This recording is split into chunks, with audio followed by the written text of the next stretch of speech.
Have you ever wondered how accurate police sketches are? I'm going to show you someone who committed a crime and then a sketch, and we're going to see. And this is a series, so follow along for more. So in 1971, John List annihilated his entire family.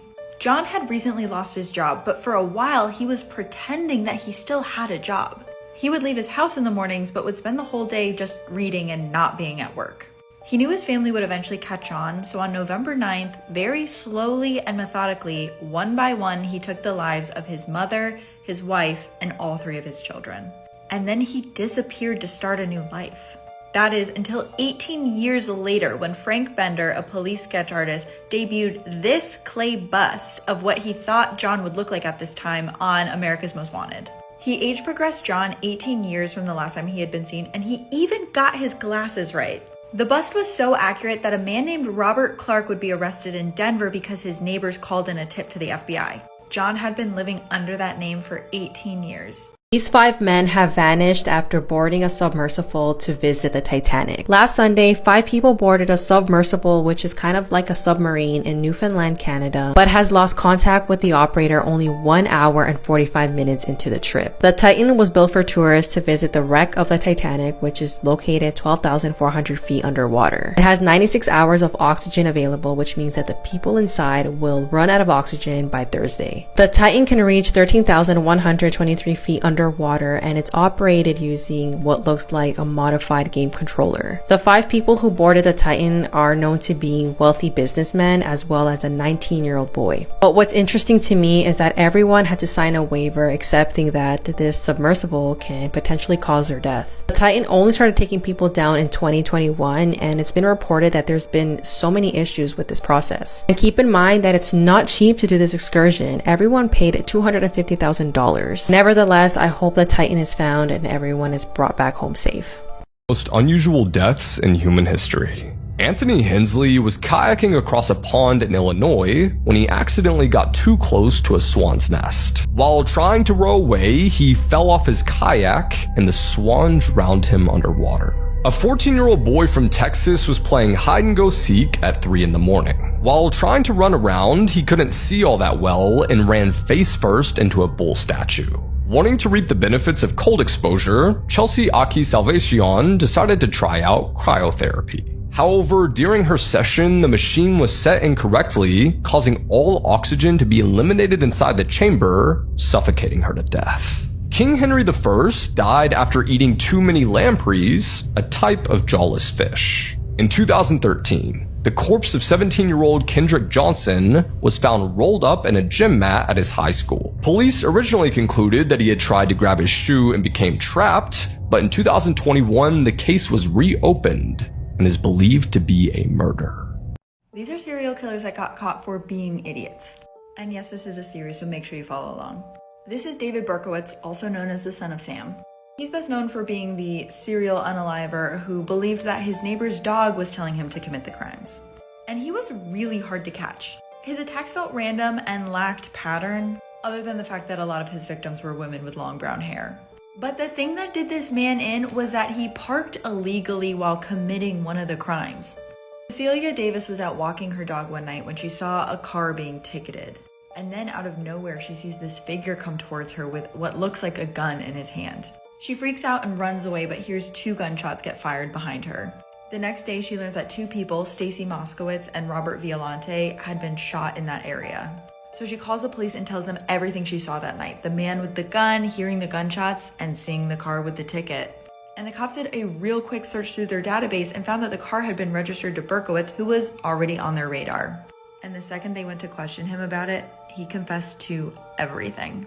This is why it's so important that you get into the correct Uber. On March 29th, 2019, 21-year-old Samantha Josephson entered an Uber that she thought was hers, and she was never seen again. On this day, Samantha met with some friends at the Bird Dog Bar and left to go home at around 2 a.m. She ended up waiting alone in front of the bar for her Uber ride. And at 2:09, she's seen on surveillance entering this black Chevy Impala. Samantha's boyfriend, who lived in another state, was tracking her ride and and noticed that the driver was going the opposite direction from her house. He tried to call her, but after getting no response, he fell asleep, and the next morning, Samantha's friends called him and asked him if he knew where she was because she never made it to work. They reported Samantha missing and asked to see surveillance footage from the bar and noticed that Samantha entered the car of 24-year-old Nathaniel Rowland. That night, Nathaniel locked his doors after Samantha entered his car, and he took her to a secluded area and stabbed her more than 100 times. He then went to an ATM and tried to withdraw money from her card twice. The next day, Nathaniel's car was spotted by a police officer. He was arrested and was eventually sentenced to life in prison. Contracted a brain-eating parasite while swimming in an abandoned pool. This isn't a horror movie plot, it's my life. My name is Caleb Ziegelbauer, and I'm about to share a harrowing experience that could have happened to anyone. In 2022, when I was just 14, my family sought to make the most of summer. We explored local fairs and found a beachfront home with an enticing, albeit slightly deteriorated swimming pool. The scorching heat made us overlook its condition. We had plans to explore nearby beaches and local attractions, but we were oblivious to the lurking danger. 5 days in, I was hit with a fever, excruciating headaches, and vivid hallucinations. The next thing I remember is waking up in a hospital, disoriented and scared. The diagnosis was chilling: a brain-eating amoeba, a microscopic predator that had been feasting on my brain. The odds were grim, with a staggering 99% fatality rate. Doctors predicted I had mere days to live. But against all odds, I'm here, sharing this cautionary tale. Always be aware of your surroundings, and remember that some dangers are invisible to the naked eye. Drank 2 liters of water in 20 minutes, and it killed me in agonizing pain. My name is Ashley Summers.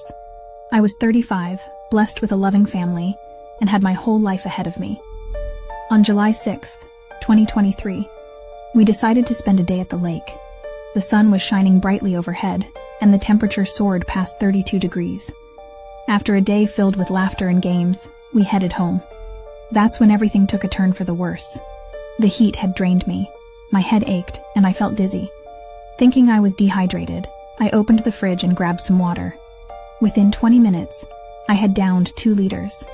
I thought it would help, that it would refresh me, but instead, everything became a blur.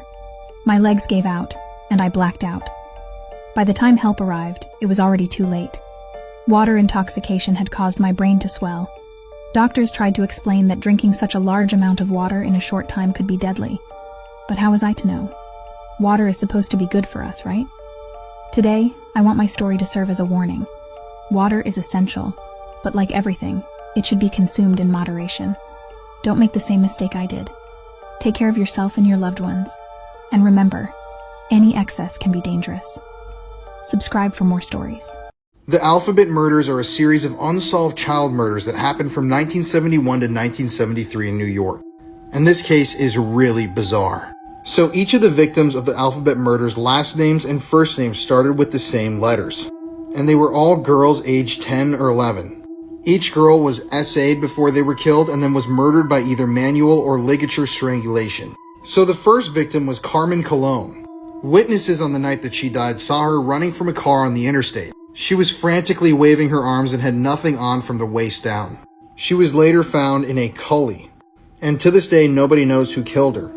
After this happened though, these billboards were erected all over Rochester, New York, basically begging for anybody to come forward with information about what had happened. But nobody ever came forward. Then about 2 years later, Wanda Walkowicz, an 11-year-old, disappeared and was murdered in the same way, followed by the murder of Michelle Mainza 7 months later, and once again she was killed in the exact same manner. There's only been really one composite sketch made of the suspected criminal behind these murders, and this is it. He was a white Caucasian male between the ages of 25 and 35 with dark hair, approximately 6 foot tall, and he was seen with one of the victims before she went missing and was found murdered. This rabbit hole goes really deep, and there are even people that are suspected to be the Alphabet murderer, and even other potential victims. So if you want me to talk more about this case, let me know and I'll make a part 2. This case will make you terrified to leave work. It was the 22nd of November 2003. Drew Shadin was leaving work for the day. She worked in a shopping centre in a Victoria's Secret in North Dakota. She was an incredibly popular woman, and she was actually homecoming queen and a member of a sorority. As she left work that day, she rang her boyfriend. Now, during the conversation, he heard Drew state, "Okay, okay," and then the phone went dead. He presumed maybe she'd bumped into somebody that she knew or the signal had just dropped. He waited but didn't actually hear back from her for 3 hours. At that point, he received a call off her number, and all he could hear was a fuzzy sound and the sound of buttons being pressed. It became apparent that something was seriously wrong when Drew didn't turn up to her second job that she was scheduled to attend. Terrifyingly, when her car was found in the car park, police noticed a knife sheath next to it. Police attempted to scour the CCTV to try and put together Drew's movements. They figured out she was abducted just 4 minutes into her phone call. Chillingly, when they looked on CCTV, they could see a man following her. They identified him as a known offender Alfonso Rodriguez. Terrifyingly, he had an extensive history of violence against women. Shockingly, he'd actually been released from prison not long before this. This was despite being labelled as likely to reoffend. Even his own family had expressed their concerns about him being released. Now, he attempted to use the alibi of having been at the cinema at the time of the abduction. However, the film that he said he was watching wasn't actually being shown at any local cinemas that day. When they searched his vehicle, they found something very disturbing. There was a knife that had clearly been cleaned and also drops of Drew's blood. Police arrested him on suspicion of murder. In April 2004, her body was finally discovered. She was found without clothes on along the Red Lake River. Up until April, it had actually been quite bad weather. There was snow, there was frost, so this may have been why it took so long to find her. She had multiple knife wounds and had been SA'd before her death. Alfonso originally got the death penalty, but this was then changed to life in prison after appeal. Drew's law came into place after her killing, and a scholarship was set up in her memory.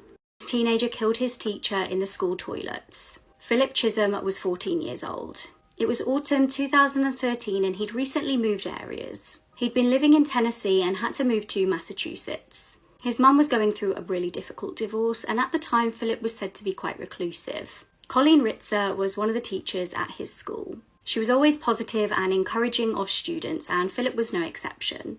Colleen had actually been heard to be complimenting Philip on his artwork in class, but he seemed to then have a problem with her mentioning his recent move. He became visibly upset and she tried to change the subject. She thought that this was the end of this awkward encounter. It was the morning of the 22nd of October and CCTV picked up Philip arriving at school. He was carrying several bags, which no one knew at the time were actually filled with a box cutter, mask, gloves and a change of clothes. Later that day, Colleen was also captured on CCTV, leaving her classroom to go to the toilet. It was roughly around 3 p.m.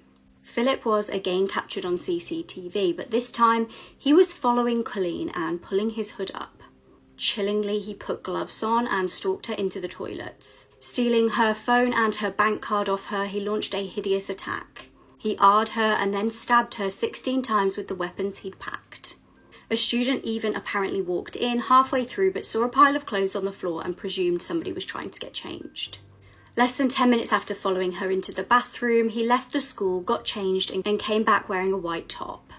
Shockingly, he went back into the toilets and left pulling a bin which housed Colleen's body. He took the bin into a wooded area behind the school and shockingly SA'd Colleen's body again. When both individuals were missing after school, the police got involved. They found Colleen's blood in the toilets and blood-soaked clothes near a path in the woods. When they examined CCTV, they made Philip a suspect.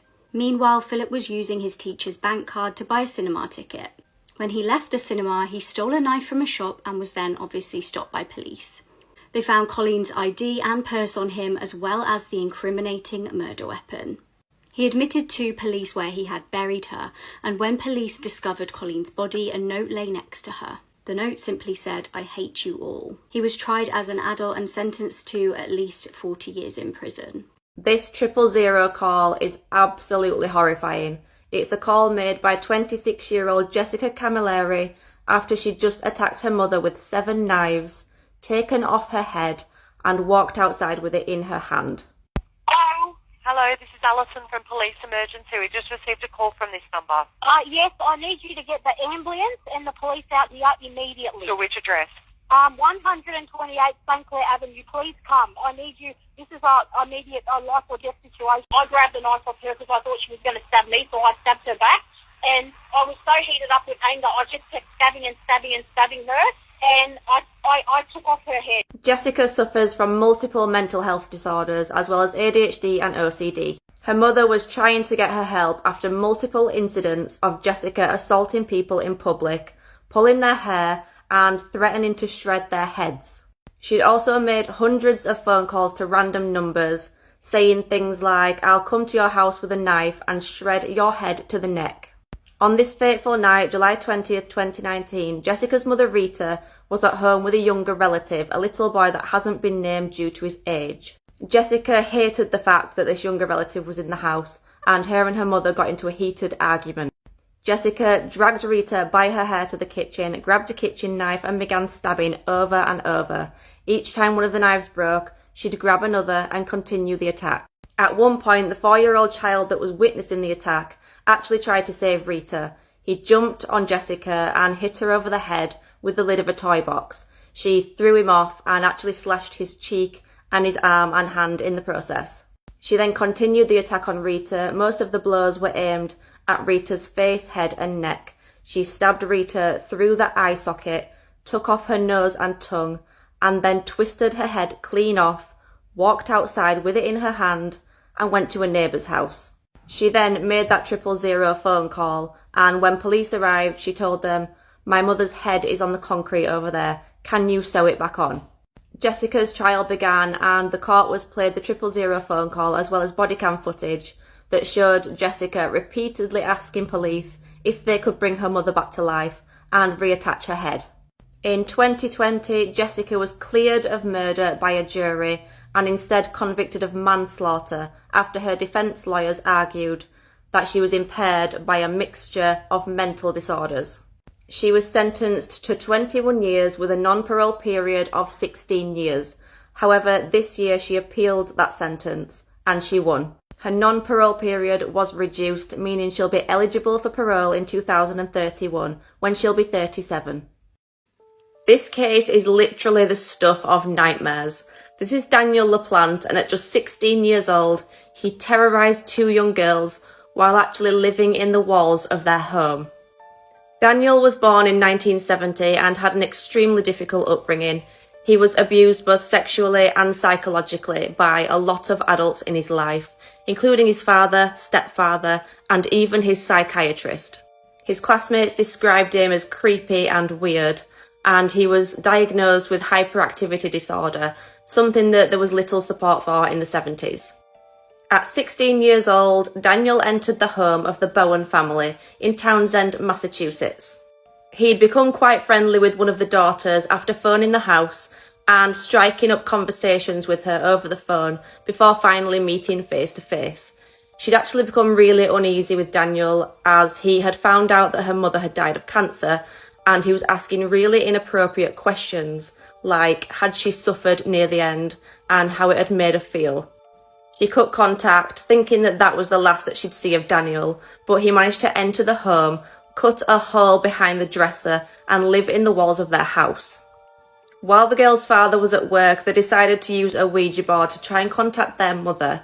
Daniel, seeing this, decided to play tricks on them and began tapping from inside the walls. The girls told their father, who just thought they were playing silly games, and the next time he went out to work, the tapping started again. This time they found a message written on the wall in what they thought was blood, saying, "I'm in your bedroom, come and find me."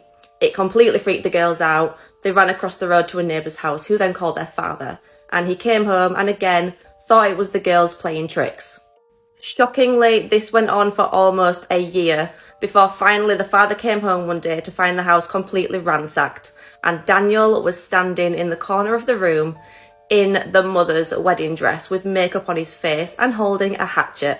The father managed to chase him out of the house and he went missing. Daniel was eventually found, but he was only given a light sentence for breaking and entering, and he was soon released. This is where the story gets even more horrific. On December 1st, 1987, Daniel entered the home of the Gustafson family. Priscilla Gustafson, who was actually pregnant with her third child, was raped by Daniel and then shot multiple times at point-blank range. Daniel then turned his attention to the two children in the house, 7-year-old Abigail and 5-year-old William. They were both drowned by Daniel in separate bathrooms. The father then came home from work to find his whole family murdered. It didn't take the police long to link Daniel to the murders, and a manhunt began, and just 48 hours he was spotted by a member of the public who recognised him from a police photo, and he was found hiding in a dumpster. A hair belonging to Abigail Gustafson was found on Daniel's clothing, and it confirmed to the police that they had their killer. A year later, Daniel was sentenced to 3 life sentences for the murders of Priscilla, Abigail and William. This is Daniel now. He's appealed his sentence multiple times and it's been denied every single time, and he still remains behind bars. 20 years ago, my life changed dramatically in a way I never could have anticipated. And it was all the result of something as simple as offering to water my best friend's flowers. My name's Kara Robinson Chamberlain, and 20 years ago I was kidnapped from my friend's front yard by a man that was a total stranger, and I found out later, a serial killer. This is my story, one piece at a time in my own words, and I'm telling it in this way to take ownership over it and to engage with you guys, give you the story, but also show you how much more there is to it and how much more you are, even if you've had bad things happen. So there are trigger warnings in this story. You have SA, you have kidnapping. So if at any point you're feeling triggered or you're feeling anxious, then please take a moment to take care of yourself and come back when and if it feels appropriate to you. Thank you so much for being here.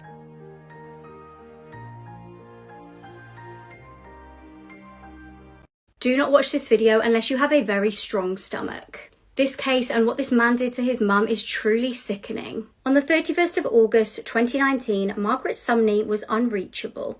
Her family just knew something was wrong. They tried and failed to get hold of her for 2 days before eventually ringing the police. The police conducted a welfare check on her in her house in Pennsylvania. What they discovered was horrifying. They found glass all over the floor and blood smeared on the walls of the home. They found the 67-year-old's body in the bathtub of the house. She'd been beaten to death. The autopsy revealed that she died from blunt force trauma to her head. Police interviewed her son David, who initially denied having anything to do with her murder. However, police searched his phone and found some horrific photographs. They uncovered 277 sickening images. These included David's selfies with his mum's dead body. In some, his face was smeared with her blood and he was doing a thumbs up pose. Police also discovered that David was in possession of some of his mum's jewellery and blank cheques. Now, he previously did have a record of assaulting his mother twice, as well as his now deceased father. The same year as his mum's murder, it was alleged that he waterboarded and strangled his ex-girlfriend in an Atlantic City hotel. He apparently slipped through the cracks in the police databases, allowing him to continue to offend. He was soon arrested, and it was found that when he committed his mum's murder, he was taking a large amount of Adderall. His defence argued that due to the substances and alcohol in his system, he had diminished responsibility. Originally, he faced charges of first-degree murder and abuse of a corpse. However, he entered a guilty plea, so would only be charged with third-degree murder. He was sentenced to 20 to 40 years in prison. Terrifyingly, as he's now been in prison since 2019, and due to his good behaviour behind bars, he may be released in just 17 years. What? Nothing there, mate. Nothing there. What? There's nothing there. One of the most successful serial killers in history is never talked about. Let's talk about Julia Tofana, who was said to have killed around 600 men. That is a lot of men. There is little known about Julia's life and upbringing. No pictures, nothing. This story takes place in the Renaissance period in Italy. Back then, women didn't really have any rights. Like, at all. They were usually forced into arranged, loveless marriages. In this time, when you got married, your husband owned you. Men had full ownership and control over their wives. Husbands would often beat their wives without any consequence. And unfortunately for the women, divorce was basically non-existent at the time. It wasn't even an option. So safe to say there was a lot of women stuck in abusive and loveless marriages with no way out. That's until Julia started her little business. Julia created an odorless, tasteless, and colorless, undetectable poison, and she put it in makeup products. She disguised her poison in beauty products that women could easily keep on their vanity and no one would question it. She called it Aqua Tofana. Pretty cool name. This product would allow women to discreetly kill their husbands over the span of 4 days. A few drops every day, and the initial symptoms would simply seem like a flu. A few more drops the next few days, and it would slowly weaken and eventually kill the men. You're probably wondering how she got away with killing all of these men without anybody noticing. Well, Julia was very careful. She didn't just sell Aqua Tofana to anyone. Any new client had to be verified by a past client and have a background check. Julia's clients were actually really protective over her as well and kept her secret. This went on for over 20 years. Julia would also coach the women on how to act around the days of the poison. After the first day, when the husband starts getting the flu symptoms, to act really concerned and call a doctor. The doctor would come and assume it was just a basic illness, give them medication, and leave. The key was that the women were the ones to call the doctor. They had to act concerned, anxious. When the husbands would eventually die, the doctors would be baffled. And the key to all this was that the women were told to demand an autopsy. But the thing about Aqua Tofana is that it was undetectable in an autopsy, meaning that all of these deaths came back as natural causes. Unfortunately, the story is too long for one video, so come back for part 2 to see what happens next.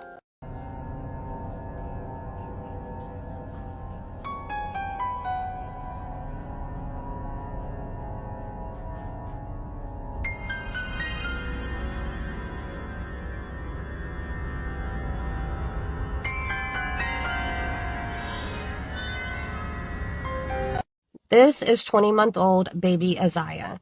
Now do me a favor. Imagine for a moment that this is your daughter. Would you for any reason ever leave her home alone? I didn't think so. She, however, would. This is her 18-year-old mother, Verfi Cootie.